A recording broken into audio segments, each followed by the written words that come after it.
அனைவருக்கும் வணக்கம். சுப மாரிமுத்து, திருப்பூர்ல இருந்து. இன்னைக்கு உங்களுக்கு ஒரு அற்புதமான ஒரு பதிவை உங்களுக்கு ஒரு மூல மந்திரமா உங்களுக்கு கொடுக்குறேன். இந்த மூல நட்சத்திரத்துல ஒருவர் பிறப்பார், பார்த்திருக்கீங்களா?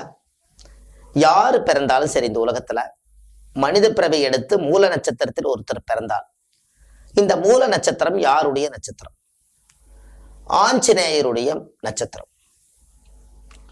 இந்த மூல நட்சத்திரத்துல ஒருத்தர் பிறந்துட்டாங்கன்னா, ஆஞ்சநேயருடைய அவதாரம் அவங்களுடைய குடும்பத்துல முன்னோர்கள் அந்த காலத்துல இருந்திருக்குது. அந்த காலத்துல ஆஞ்சநேயராட்ட வேஷம் போட்டு ஊர் மக்களுக்கு முன்னாடி கோயில் குளத்துகளுக்கெல்லாம் இவங்க இந்த வேஷம் போட்டிருந்தால் மட்டுமே அந்த ஆஞ்சநேயர் வரத்துல இந்த மூல நட்சத்திரக்கார் பிறப்பார். இந்த மூல நட்சத்திரம் என்பது என்னன்னா, முதல் வேறுதான் மூல நட்சத்திரம். மூலம்னா என்ன? ஆதி மூலம். வேறு எங்க இருக்குதோ அதுதான் மூலம். இவங்க கிட்ட ஒரு பெரிய சக்தி இருக்குது, ஆனா இவங்களுக்கு அது தெரியாது.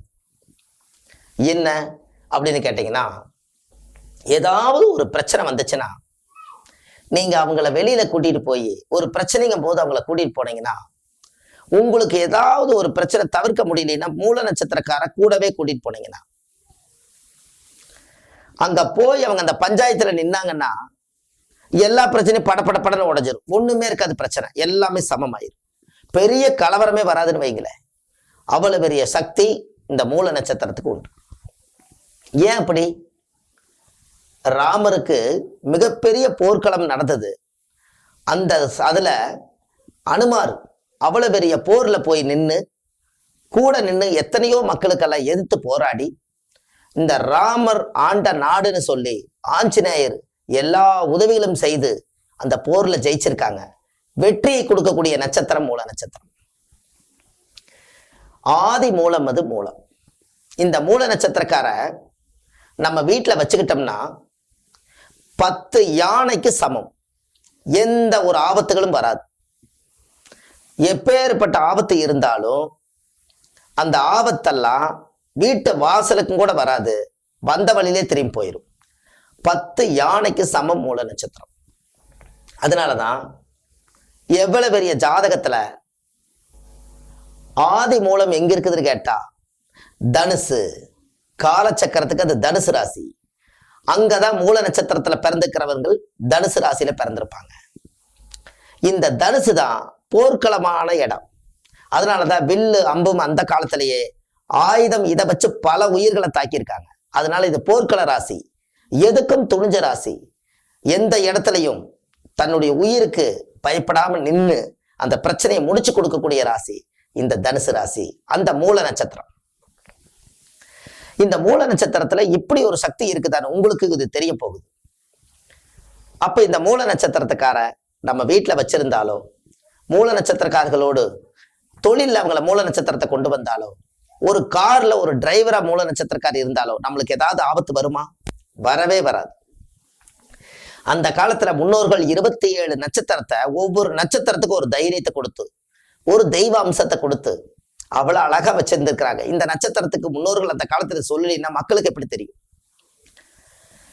அப்போ உங்களுக்கு இன்னொன்று தெரியுமா? இந்த மூல நட்சத்திரக்கார் வாழ்ற வாழ்க்கையை பார்த்தீங்கன்னா, படாத கஷ்டப்பட்டு குடும்பத்தை அவங்க தான் வழி நடத்தி கொண்டு போவாங்க. பார்த்திருக்கீங்களா? ஏதோ ஒரு கதைக்காக ஏதோ சொல்லுவாங்க. ஆனா மூல நட்சத்திரம் ஒரு பெண்ணாக இருந்தா அந்த பெண்ணு குடும்பம் நடத்துற மாதிரி யாருமே நடத்த முடியாது. அவ்வளவு பெரிய நட்சத்திரம் மூல நட்சத்திரம். ஏன் அப்படி? அந்த மூல நட்சத்திரத்தினே பாருங்க, பெண் நாய் அப்படின்னு போட்டிருக்கும். பெண் நாய் அப்படின்னு.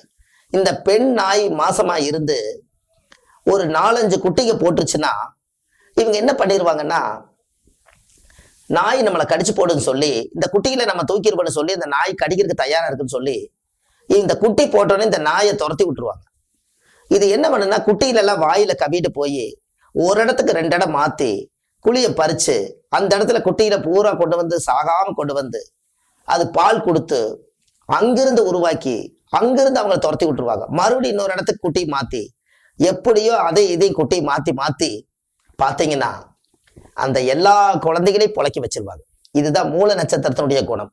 அவங்க அடிச்சே நீங்க துரத்தினாலும் அது வேதனையோட போய் ஒரு இடத்துல அண்டி இருந்து நம்ம கட்டின கணவருக்கு நம்ம துரோகம் பண்ணக்கூடாதுன்னு, நம்ம பெத்த பிள்ளைகளை கைவிடக்கூடாதுன்னு சொல்லி ஆள் மனதுல ஒரே ஒரு சக்தி வச்சுக்கிட்டு வைராக்கியத்தோட வாழக்கூடிய நட்சத்திரம் மூல நட்சத்திரம். இது நான் சொல்ல வரக்கூடிய விஷயம் இது ஒண்ணு. ஆனால் அந்த மூல நட்சத்திரம், அதனாலதான் மூல நட்சத்திரக்காரர் நீங்க எங்கேயாவது பாருங்க, இந்த குழந்தைய கையில கூட்டிக்கிட்டே போயிட்டு இருப்பாங்க. எங்காவது பாருங்க, மூல நட்சத்திரக்காரர் கையை பிடிச்சாங்கன்னா விடவே மாட்டாங்க. அதே மூல நட்சத்திரம் என்பது ஆஞ்சநேயர். அதே மூல நட்சத்திரம் மிருகத்துல வந்து குரங்கு. இந்த குரங்கு ஒரு குட்டி தாவிட்டே போதுவாரு, எங்க போனாலும் கையில குட்டி கையில வச்சிருக்கும். இது எல்லா பக்கம் இறதேடு குட்டி தூக்கி வயிற்றுல வச்சுக்கிட்டு போகும். அதே போலதான் அந்த மூல நட்சத்திரக்காரர் ஏதோ கையில பையாவது வச்சிருப்பாங்க. சும்மாவே வெறுங்கையா இருக்க மாட்டாங்க, ஒரு ஆதாரம் ஏதோ உன்னை பிடிச்சுக்கிட்டே போவாங்க. இதுதான் மூல நட்சத்திரத்துடைய குணம். பிடி, அவங்களுடைய பிடி என்னைக்கு வெறுங்கையா இருக்கவே மாட்டாங்க. அப்பேற்பட்ட நட்சத்திரத்து மூல நட்சத்திரம். இந்த மூல நட்சத்திரக்காரர்கள் வாழ்க்கையில ஒரே ஒரு மந்திரம், ஆஞ்சநேயருடைய மந்திரத்தை, அஞ்சாத நெஞ்சம் படைத்த ஆஞ்சநேயருடைய மந்திரத்தை நீங்க உங்களுக்கு எப்படி மந்திரம் நீங்க ஜபிக்கணுமோ அந்த மந்திரத்தை நீங்க ஜபிக்க ஜபிக்க உங்களுக்கு ஆட்டோமேட்டிக்கா எல்லா சக்திகளும் அது வேலை செய்யும். காலையில் எழுந்திரிச்சு 108 முறை ஆஞ்சநேயருடைய மந்திரத்தை நீங்க சொல்லலாம். இந்த ஸ்ரீராம ஜெயம்னு சொன்னதவே ஆஞ்சநேயர் சொல்லியிருக்கார். ராமர் மேல பயங்கரமான பக்தி, அதனால ஸ்ரீராம ஜெயம் ஸ்ரீராம ஜெயன்னு முதல் ஆஞ்சநேயர் சொல்லியிருக்கார். அவர் அஞ்சாத நெஞ்சம் படைத்தவர், அவருக்கு நெஞ்சில தைரியம் இருக்குது. அவர் நெஞ்ச பொழந்து பார்க்கும்போது ராமர் வந்து நெஞ்சில குடியிருந்தாராம். அவ்வளவு பெரிய சக்தி. அவர் மந்திரத்தை உச்சாரம் பண்ணும்போது ராமர் நெஞ்சில குடியிருந்திருக்கார். அப்ப எவ்வளவு பெரிய சக்தின்னு பாருங்க. அதனால மூல நட்சத்திரத்துல பிறந்திருக்கிறவர்கள் ஆஞ்சநேயருடைய மந்திரத்தை செபிச்சு செந்தூர பொட்டு வச்சு டெய்லி தினமும் நீங்க காலையில ஆஞ்சநேயருடைய படத்துக்கு விளக்கேத்திட்டு வந்தீங்கன்னா உங்களுடைய வாழ்க்கையில இன்னமும் மிகப்பெரிய சக்திகள் எல்லாம் உருவாகி உங்க வாழ்க்கை வளம் பெறும். கண்டிப்பா நீங்க இதை செய்யுங்க, உங்களுடைய வாழ்க்கை நல்லா இருக்கும். அடுத்த பதிவில் உங்களை சந்திக்கிறேன். சுபமாரிமுத்து. நன்றி, வணக்கம்.